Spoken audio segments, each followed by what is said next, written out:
достар, қалайсыздар? Сіздермен бірге мен Аяла Микс. Достар, мен көптеген уақыттар бойы жоғалып кетіп, енді ғана өзімнің видеомды түсіріп отырмын. Әрине, оның да өзінің бір себептері бар, бірақ көп созбай, себептерді айтпай, видеомызды бірге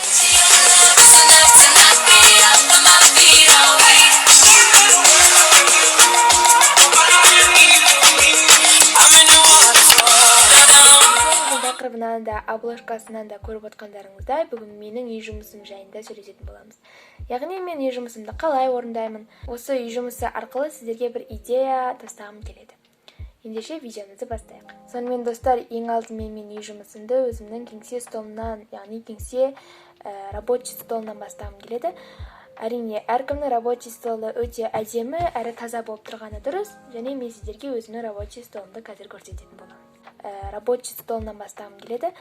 Әрине, әркімнің рабочий столы өте әдемі әрі таза болып тұрғаны дұрыс, және мен сіздерге өзімнің рабочий столымды қазір көрсететін боламын. Last night all I think about is you. Sometimes all I think about is you. Late nights in the middle of June.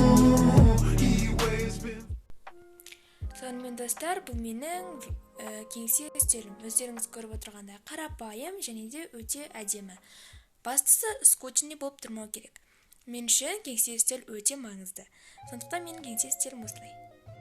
Кеңсе үстелдеріңізді, яғни рабочий столдарыңызға өздеріңіздің сүйікті кейіпкерлеріңіз, өздеріңіздің сүйікті, яғни крашихаларыңыз немесе краштарыңыз, өздеріңіздің сүйікті суреттеріңізді іліп қоюларыңызға болады.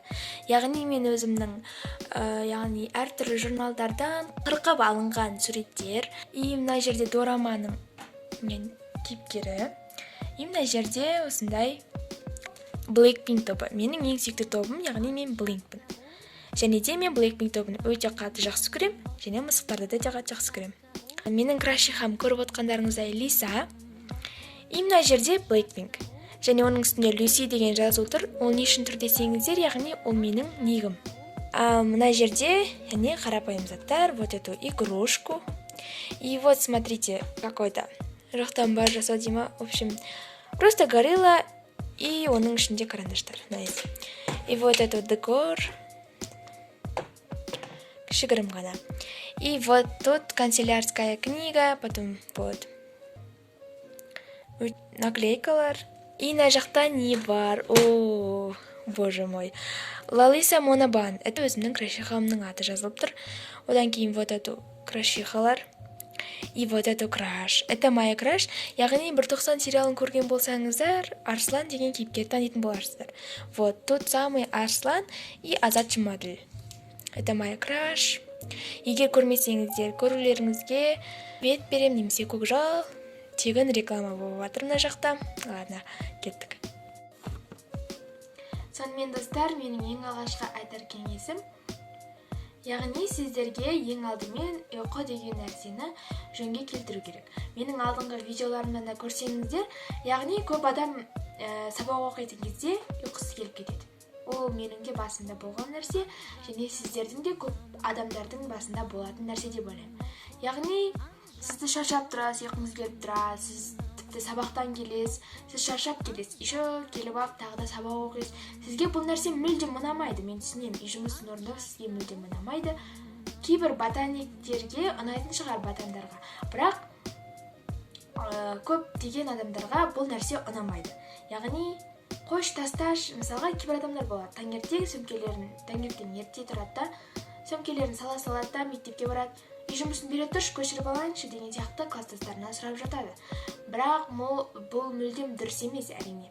Бірақ бұл сіздің өзіңіздің желанияңызға байланысты.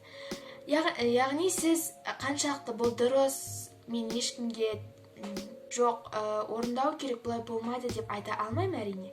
Ол сіздің өзіңіздің желанияңызға байланысты.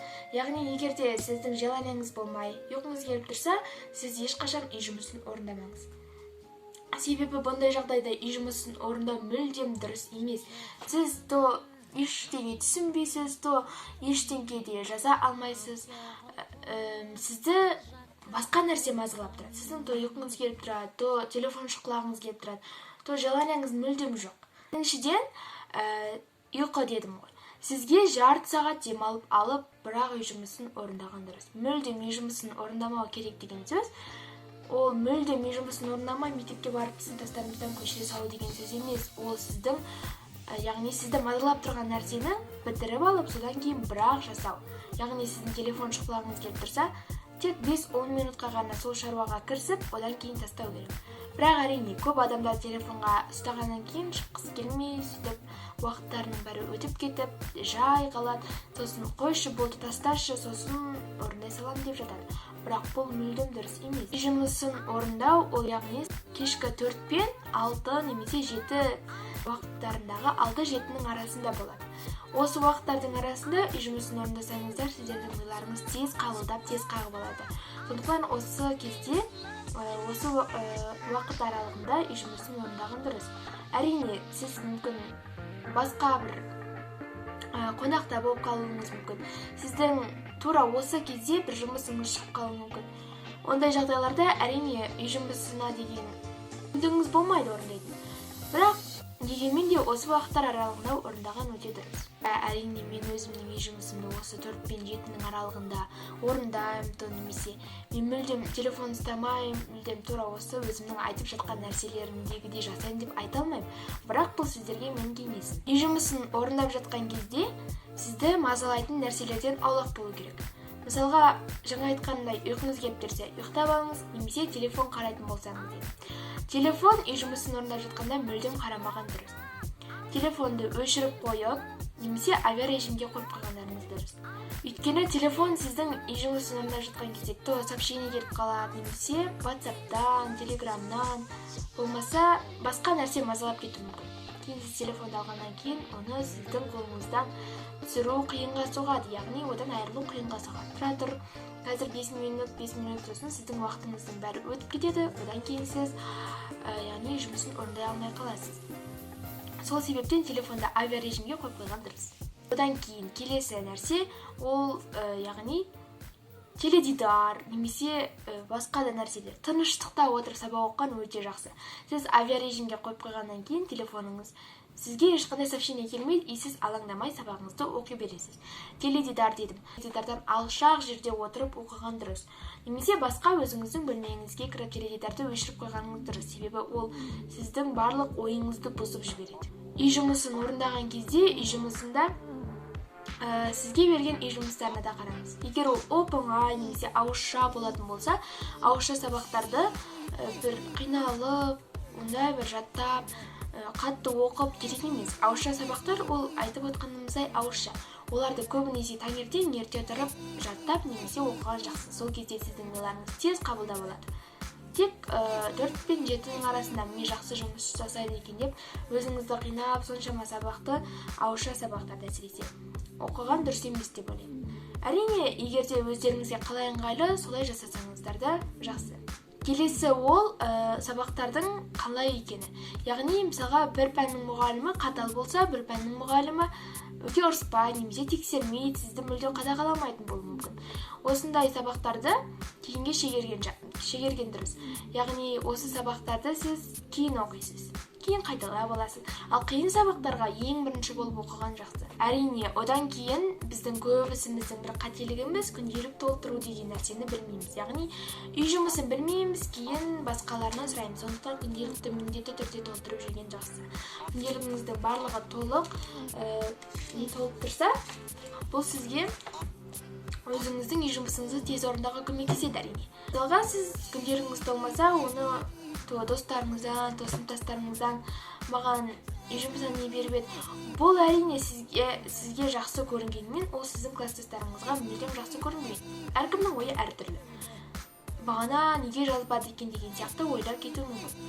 Сондықтан күнделігіңізді міндетті түрде толтырып жүріңіз және барлығын өзіңіз қалағандай етіп жазып алыңыз. Және де үй жұмысын орындап жатқан кезде барлық өте жұмыстар көп болып кеткені болса, еш үзіліссіз үй жұмысын жасап отыра беруге де болмайды. Хотя бы 15 минут, 20 минут өзіңізге үзіліс алыңыз. Демалыңыз. Жалпы үй жұмысын миды тынықтырып алып жасаған жақсы.